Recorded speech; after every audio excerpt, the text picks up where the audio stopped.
প্ৰিয় দৰ্শকসকল, 2022 চনত কোন ৰাশিৰ জাতক জাতিকাৰ বিবাহৰ যোগ নামিব তাৰ ওপৰত আজি আমি কথা পাতিম। জ্যোতিষ মতে বিবাহৰ ক্ষেত্ৰত দেৱগুৰু বৃহস্পতিৰ ভূমিকা যথেষ্ট। দেৱগুৰু বৃহস্পতিয়ে যি ৰাশিত গোচৰ কৰে তাৰ লগতে যি ৰাশিত তেওঁৰ দৃষ্টি নিক্ষেপ কৰে সেই আটাইকেইটা ৰাশিৰে শুভফল বৃদ্ধি কৰে। আজি আমি এই বিবাহৰ যোগ দেৱগুৰু বৃহস্পতিৰ গোচৰৰ ভিত্তিত নিৰ্ধাৰণ কৰিছোঁ। 2022 চনৰ এপ্ৰিল মাহত দেৱগুৰু বৃহস্পতিয়ে মীন ৰাশিত প্ৰৱেশ কৰিব আৰু 2023 চনৰ এপ্ৰিল মাহলৈ মীন ৰাশিতে থাকিব। সেয়ে মীন ৰাশিৰ জাতক জাতিকাৰ শুভফল বৃদ্ধি হোৱাৰ লগতে বিবাহৰ যোগো সৃষ্টি হ'ব। মীন ৰাশিস্থিত দেৱগুৰু বৃহস্পতিৰ পঞ্চম দৃষ্টি কৰ্কট ৰাশিত পৰিব।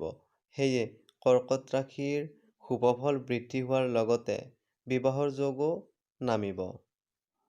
মীন ৰাশিস্থিত দেৱগুৰু বৃহস্পতিৰ সপ্তম দৃষ্টি কন্যা ৰাশিত পৰিব। সেয়ে কন্যা ৰাশিৰ জাতক জাতিকাৰো বিবাহৰ যোগ নামিব, লগতে শুভফলৰ শ্ৰীবৃদ্ধি হ'ব।